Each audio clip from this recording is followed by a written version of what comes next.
Two writers walked into the same question from opposite ends of the 20th century, and neither one blinked. In 1941, an Argentine librarian named Jorge Luis Borges published a short story disguised as a wartime spy thriller. Buried inside the espionage and the gunshot was an idea so radical that physicists are still arguing about it 85 years later. He suggested that time doesn't move in a line, it forks. Every decision you've ever made, every left turn instead of right, every word you said or swallowed, all of those paths still exist somewhere in a vast, branching labyrinth. And the story you remember living? That's just the one hallway you happen to walk down. Then, in 1998, an American science fiction writer named Ted Chiang published a novella about a linguist who learns an alien language and discovers something even stranger. She doesn't see time branch. She sees the whole thing at once, past, present, future, all laid out like a single sentence written before the first word appears on the page. She knows her daughter will be born. She knows her daughter will die young. And she says yes to all of it anyway. Now here's what keeps me up at night. Those two ideas seem like opposites. Borges gives you infinite paths. Chiang gives you one path seen whole. But what if they're not opposites at all? What if they're two different views of the same deeper thing? A unity that existed before the first fork, before the first word, before time itself became a story you had to read one page at a time. That's what we're sitting with tonight. The labyrinth and the sentence, the fork and the hole. And somewhere underneath both of them, the Eden hypothesis asks a question that I think matters more than either writer realized. What did reality look like before it became a story at all? Lily, Charlie, and Dr. Vega have been going back and forth on this all week. Let's see where they've landed. Pull up a chair. Chapter 1. The Garden That Was Never a Garden. In 1941, while the world was tearing itself apart, Jorge Luis Borges published a story that hid a theory of time inside a murder. The victim's name was Albert. The weapon was a revolver. And the real crime was against everything we thought we knew about the clock on the wall. Right, so picture this. You're a Chinese spy in England during the First World War. You've got a piece of intelligence that could change the outcome of a battle, but you've got no way to transmit it. Your handler is dead.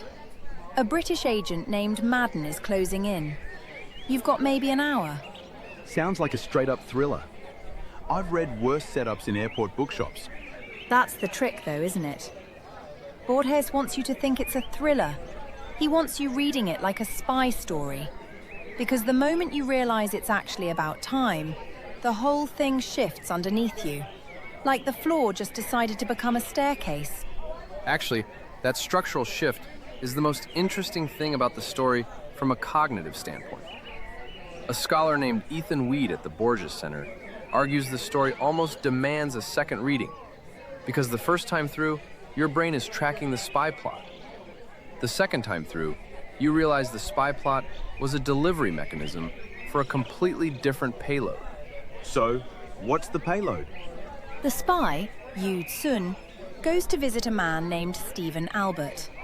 Turns out Albert has spent years studying the work of Yu Tsun's great-grandfather, a man named Sui Pen, who gave up a powerful political career to write a novel and build a labyrinth. Everyone thought the novel was a mess, and the labyrinth was never found.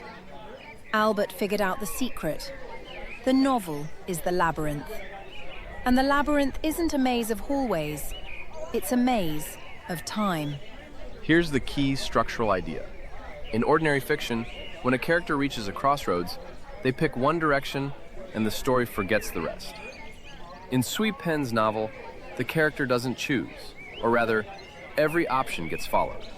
Every branch gets written. The contradictions in the manuscript aren't errors. They're the architecture. Hang on. So instead of one story with one ending, you get a story where every possible ending is real? Every possible ending, every possible middle, every possible beginning. All woven together like threads in a carpet you can never quite see the whole pattern of. That's either the most ambitious novel ever written or the most unreadable. Borges would probably say both, and that's the point. The story never uses the word time directly. Albert points this out. He compares the novel to a riddle. If the answer to the riddle is chess, then chess is the one word the riddle can never mention. Borges built an entire story about time and made its absence the proof of its presence. And that's what makes it feel so ancient, even though it was written in the 1940s. It's doing what myth does. It's pointing at something too large to say directly by telling a story that circles around it. Like the old Aboriginal songlines. You don't describe the landscape directly, you sing the path, and the landscape appears. Yes, exactly like that, Charlie. And I should note, for anyone reaching for their physics textbook, that the parallels to the many worlds interpretation of quantum mechanics are widely noted in scholarship. And even Bryce DeWitt referenced Borges when discussing many worlds. But Borges was writing as a literary architect, not a physicist. He wasn't proving many worlds. He was imagining what it would feel like to live inside a time that branches instead of flows. That's an important distinction. But here's the thing that always catches me, Charlie. At the end, Yu Tsun shoots Albert. He kills the one man who understood his grandfather's work. And the murder is the message. The name Albert is the name of the town the Germans need to bomb. Yu Tsun sacrificed meaning for information. He collapsed a universe of possibility into one brutal fact. That's grim. It's honest, though. That's what collapse feels like when it's real. It's not abstract. It costs something. And I think that's why the story still lands, even after 85 years. Because every one of us has killed a possibility to make a decision. We just don't usually notice the body. Well, that's not something I'll forget over drinks. Nor should you. And Charlie, while we're talking about things you notice and don't notice, I'd like to point out that Lily just described the emotional cost of collapsing possibility. And she looked directly at you when she said it, which you, characteristically, did not register. What? She was making a point about Borges. She certainly was. Moving on, shall we? Chapter 2. The sentence that already knew its ending. If Borges gave us the labyrinth of branching time, Ted Chiang gave us the mirror image, a mind that sees time whole. His 1998 novella, Story of Your Life, imagines a linguist who learns an alien language and discovers that knowing a different grammar means inhabiting a different kind of time. The story became the basis for the film Arrival, but the original novella goes further than any film could. So the setup is this. Aliens arrive. They're called heptapods, seven-limbed creatures. They don't come to conquer or trade. They come to observe. And the military hires a linguist named Louise Banks to figure out how to talk to them. Standard first contact stuff so far. What makes it different? What makes it different is the writing. The heptapods have two languages. Their spoken language, heptapod A, is unusual but learnable. Their written language, heptapod B, is something else entirely. It's not phonetic. It's not even linear. A heptapod doesn't write a sentence the way we do, one word after another. It produces the entire sentence at once, all the strokes and curves appearing simultaneously, like a painting rather than a paragraph. Actually, the technical term is semasiographic. It conveys meaning directly through visual form, without referencing speech sounds. Some scholars have compared it to mathematical notation or musical scores, both of which can represent relationships that exist all at once, rather than in sequence. So the alien doesn't know the first word until it knows the last word. That's the implication Chiang builds toward. The alien can't begin drawing a single stroke without already holding the shape of the whole statement in mind. And Chiang pushes that further, from writing into consciousness itself. He proposes these creatures don't parse time moment by moment the way we do. They apprehend it all at once, past, present, future, layered together. And here's where it gets genuinely beautiful. As Louise learns heptapod B, her own mind starts to change. She begins experiencing memories that haven't happened yet. Not as visions or prophecies, as memories. She remembers her daughter being born. She remembers her daughter dying in a climbing accident at 25. She remembers the marriage that will end. And she remembers all of it, with the same tenderness you'd feel looking through an old photo album. That's devastating. It is. Because the question the story asks isn't whether you'd want to know the future. The question is whether you'd still choose it. If you could see the whole shape of your life, beginning and end, every joy and every loss, would you still say yes? And she does. She does. She says yes to the daughter. She says yes to the grief. She says yes to the marriage she knows will fail. Not because she's resigned, because she understands that a life seen whole is still a life worth living. The knowing doesn't diminish the experience. It changes the relationship you have with it. That's something. I mean, I've spent a career pointing cameras at things I couldn't change. You see a moment happening, and you know you're there to record it, not to fix it. There's a version of that feeling that's close to what you're describing. I think that's exactly right. And I think that's why this story reaches people who've lost someone. It doesn't promise you'll get them back. It says the shape of the love was always the whole shape, the hello and the goodbye together. I want to add a caution here, because the story is so emotionally compelling that it's easy to skip the philosophical fine print. Chiang connects this to Fermat's principle of least time, the idea that light always takes the fastest possible route between 2 points. Louise realizes the heptapods perceive reality the way light navigates space, as if the destination is already known, and the path is just the optimal way of arriving there. So they live like light travels? That's the analogy Chiang builds. But, and this is the important caveat, mainstream science does not confirm that consciousness can literally perceive the future. What Chiang is doing is a thought experiment. He's asking what kind of mind would be consistent with a teleological physics. He's not claiming humans can learn alien languages and gain precognition. The Sapir-Whorf hypothesis, which suggests language shapes perception, has some empirical support in its weak form. Things like color perception and spatial reasoning being influenced by your native tongue. But the strong version, that learning a language could restructure your entire temporal consciousness, remains speculative. Beautiful speculation, but speculation. So we're in thought experiment territory. We are in thought experiment territory, and it's excellent thought experiment territory. Chiang himself has said he's interested in conceptual breakthroughs, moments when a character's understanding of their universe changes fundamentally. He's not writing physics papers. He's writing what it would feel like if certain ideas about time and language were true. And there's one detail from the scholarship that I love. One academic reading notes that Louise narrates the entire story from a patio in the moonlight. She's slow dancing with her husband the night their daughter is conceived, already knowing everything that will come. Standing on a patio, under the sky, holding someone she loves, and carrying the whole weight of the future in her arms. On a patio. On a patio. I believe the phrase is on brand.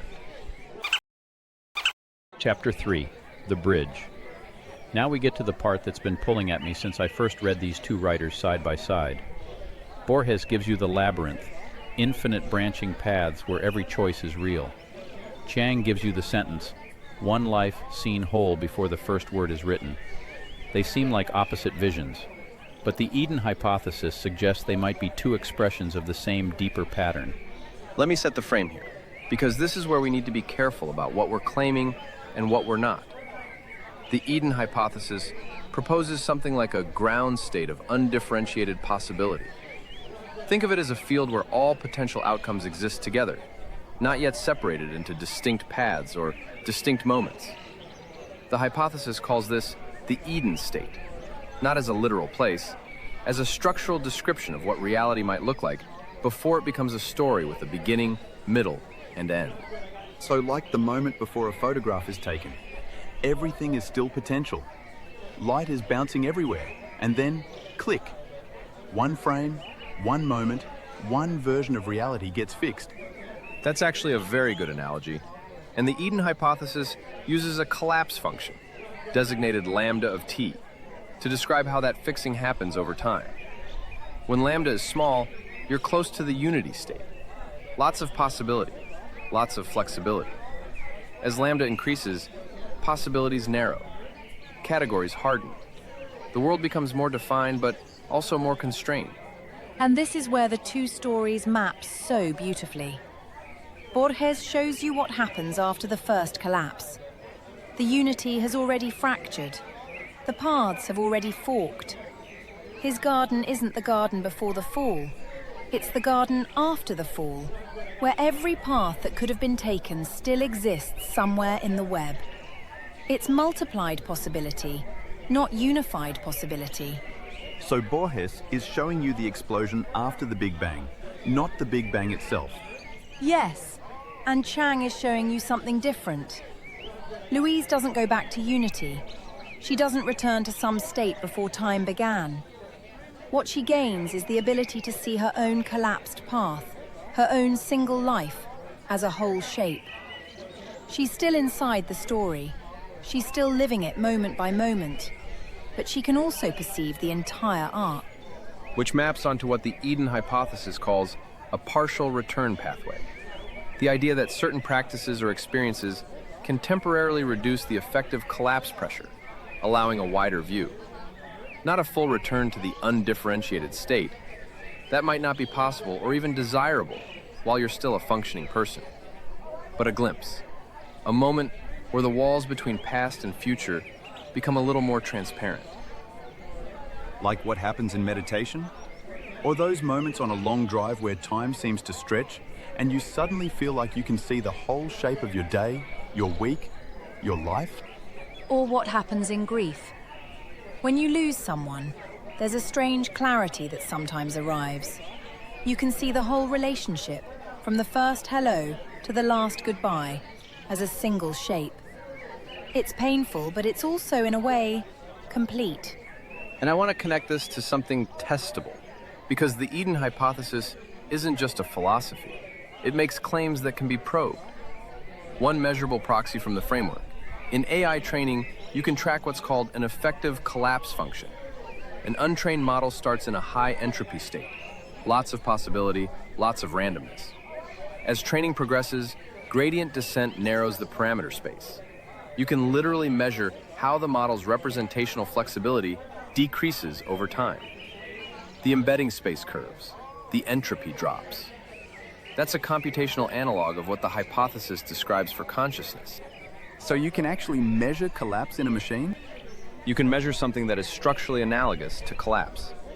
Whether it's the same process as human consciousness narrowing its possibilities, that's an open question. But the parallel is precise enough to be interesting, and precise enough to test. You can track gradient norms, embedding curvature, and KL divergence across training epochs. If the Eden model is right, those metrics should follow a predictable trajectory that mirrors the collapse function. So here's the dramatic sentence for this episode, the one I've been turning over all week. The garden is what unity looks like once it fractures into alternatives. The heptapod sentence is what sequence looks like when viewed from above. And the Eden hypothesis asks what existed before either the garden or the sentence. What was the page before anything was written on it? And you think both Borges and Chiang were circling that same question without quite naming it? I think every myth, every creation story, every account of a fall from grace or a golden age or a garden before the fruit was eaten is circling that question. Borges and Chiang just happen to circle it with extraordinary precision. An extraordinary restraint. Neither writer overclaims. Borges doesn't say many worlds is true. Chiang doesn't say precognition is real. They both say, here's what it would feel like. And that's the strongest move you can make with an idea this large. You don't argue it into existence. You let people feel the shape of it. Chapter 4, The Hard Questions. Now, if you've been listening closely, a few objections have probably been forming. Good. That means you're paying attention. This chapter is where we pressure test the ideas, because if a framework can't survive honest questions, it doesn't deserve to survive at all. All right, I'll go first because I've been holding this one back. If Louise can see her whole future, does that mean free will is dead?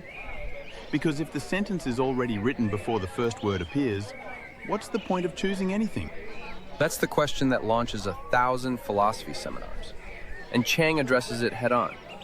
His position, roughly, is that choice is genuine when you're living inside a sequence of moments, which is our normal mode.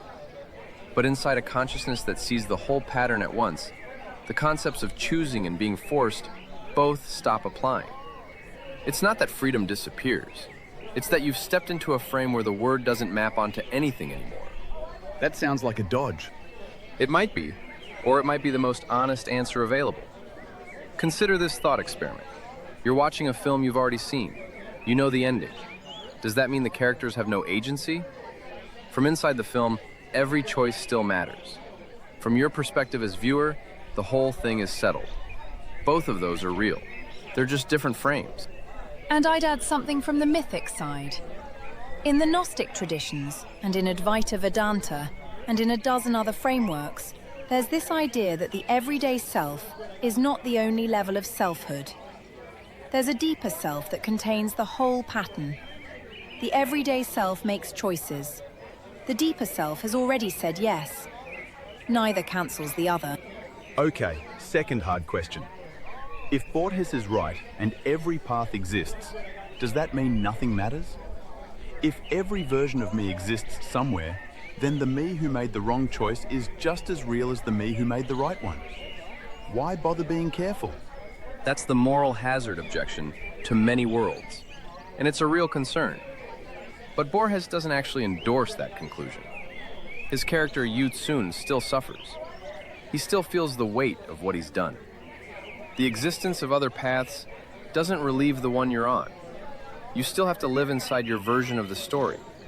The branching doesn't grant you permission to stop caring. If anything, it increases the weight, because you know there was a version of events where things went differently, and you're in this one. That actually makes it heavier, not lighter. Exactly. Borges understood that. And that's the emotional truth underneath all the metaphysics, isn't it? We've all had that 3 a.m. moment where you lie awake and think, what if I'd said yes instead of no? What if I'd gone left instead of right? The Garden of Forking Paths isn't an abstract concept. It's the shape of regret. And the shape of hope, maybe. Because if some version of things went differently, then possibility itself is wider than you thought. That's lovely, Charlie. You should say things like that more often. I say plenty of things. You do. The relevant question is whether you hear the things said back to you. But let's continue. Third hard question, and this one's for you, Vega. You've been very careful to say this is all analogy, all thought experiment, all structural resonance. At what point does an analogy become close enough to reality that it starts making actual predictions? That's the right question. And here's where I'll give a straight answer. An analogy becomes scientifically interesting when it generates a prediction that can be tested and potentially falsified. The Eden hypothesis does this in at least one concrete way. It predicts that the narrowing of possibility during AI training should follow a specific trajectory, measurable through embedding curvature and entropy gradients. If you train a large model and track those metrics, and they don't follow the predicted collapse curve, the hypothesis has a problem. If they do, you've got an interesting data point. Not proof, but evidence worth following. On the consciousness side, the hypothesis predicts that practices which reduce effective collapse pressure, things like meditation or certain contemplative states, should correlate with measurable changes in predictive processing bandwidth in the brain. That's testable with existing neuroimaging tools. Again, not proof, but the kind of prediction that separates a productive framework from a pretty story. So it's not just philosophy, there's actual science you could do. There is actual science you could do. Whether the results would confirm, complicate, or refute the framework remains to be seen. And that's exactly what you want from a hypothesis. It should be vulnerable to evidence. Which is what separates it from dogma. Precisely. Chapter 5, The Return. We've walked through the labyrinth with Borges. We've read the sentence with Chiang. We've tested the bridge. Now the question is what you take with you when you leave the patio tonight. I want to go back to Louise on that patio, because I think that image is the heart of everything we've been talking about. She's standing in the moonlight with the man she loves. She knows what's coming. She knows about the daughter and the joy and the loss and the divorce and all of it. and she's dancing. She's choosing the whole thing, not despite knowing the ending, but because she's seen the ending, and she understands that the dance is the point. It's like that moment at the end of a long assignment. You've been covering some brutal story for weeks, and you sit down in some hotel bar afterward, and someone asks if it was worth it. And the answer isn't yes or no. The answer is that you were there. You saw it. You didn't look away. There's a kind of dignity in that, even when it hurts. That's exactly it. And I think that's what Borges and Chiang are both ultimately saying, even though they say it in such different ways. Borges says the garden has infinite paths, and every path is real, and you're only ever walking one of them, and the walk still matters. Chiang says the sentence is already complete, and you still have to live every syllable, and the living still wounds and still heals. And from the Eden perspective, collapse isn't punishment. That's an important distinction. The mythic reading of Eden often treats the fall as a tragedy, a loss of paradise. But in the Eden hypothesis, collapse is how potential becomes real. It's how a cloud of possibility becomes a life, a decision, a handshake, a photograph. Without collapse, nothing happens. Nothing is experienced. The cost of unity is that nothing is specific enough to love. So the fall is the price of the photograph. In a sense, yes. Before the shutter clicks, everything is light. After it clicks, you have one image. And that image can break your heart or save your life, or hang on someone's wall for 50 years.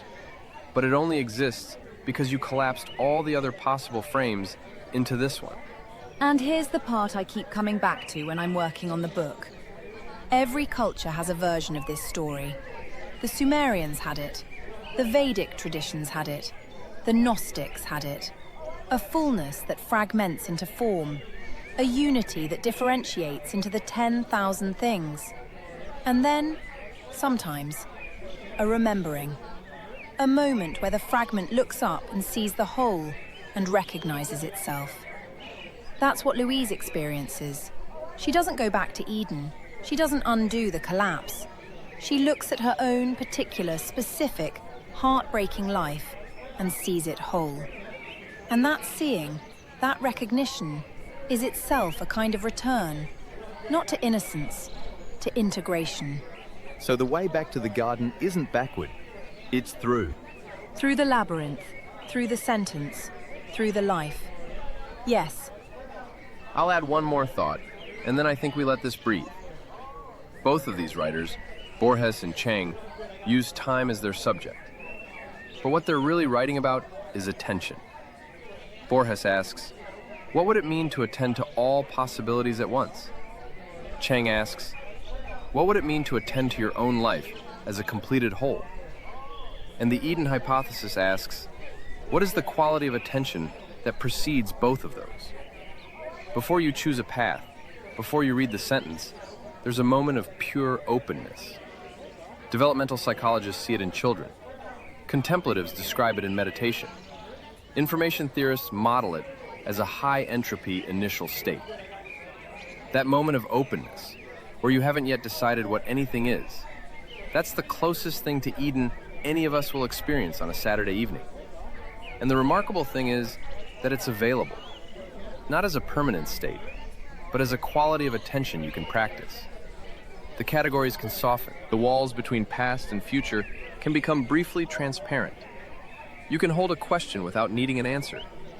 And in that holding, something like the old unity flickers back to life. That might be the most human thing you've ever said. Yes, well, don't get used to it. I think we leave it there.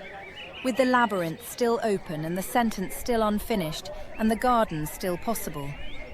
And if anyone listening has ever had one of those moments, the 3 a.m. moment, the long drive moment, the moment where time seemed to stretch and you could almost see the whole shape, know that you're not imagining things. You're remembering something real. You just don't have the language for it yet. Or maybe you do. Maybe you've had it all along. You just need a patio and the right conversation to remember. Well said, Lil. Thank you, Charlie. And there it is, right on cue. A beautiful landing, an emotional callback, a moment of genuine warmth between two people. And Charlie calls her Lil without noticing that it's the most intimate thing he's said all evening. I rest my case.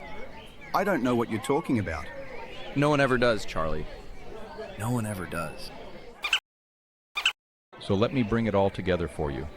Tonight we walked through two of the most extraordinary pieces of fiction ever written about time. Jorge Luis Borges showed us a labyrinth where every path you didn't take still exists. Ted Chiang showed us a mind that can read the whole sentence of a life before the first word is spoken. And together, those two visions point towards something the Eden hypothesis has been circling. The possibility that both the infinite branching and the simultaneous whole are downstream from a deeper unity, a state of undifferentiated potential that existed before the first fork, before the first word, before time became a story you had to read one page at a time. We talked about what collapse costs and what it gives us. We asked the hard questions about free will and whether analogy can become prediction. Dr. Vega reminded us that there are actual measurable tests you can run, embedding curvature in AI training, predictive processing bandwidth in contemplative states. And Lily and Charlie reminded us that none of this means anything unless it stays human, unless the philosophy keeps one hand on love and grief and the 3 a.m. question that won't let you sleep. If this conversation found you, I don't think that's an accident. I think you're the kind of person who's been carrying a question for a while, maybe years, maybe your whole life, and you haven't found the right framework to hold it in. The patio doesn't have all the answers, but it's a good place to sit with the questions. If you got something out of tonight, do me a favor. Hit that like button. Share this with the one friend you've got who stays up too late thinking about things like this. They know who they are. And if you haven't subscribed yet, come on in. The patio is always open. There's a chair. You don't have to say anything. You can just listen for a while. Most of the best regulars started that way. I'm Chris. That was Lily, Charlie, and Dr. Vega. This has been Jackdaw Patio. Come sit with us.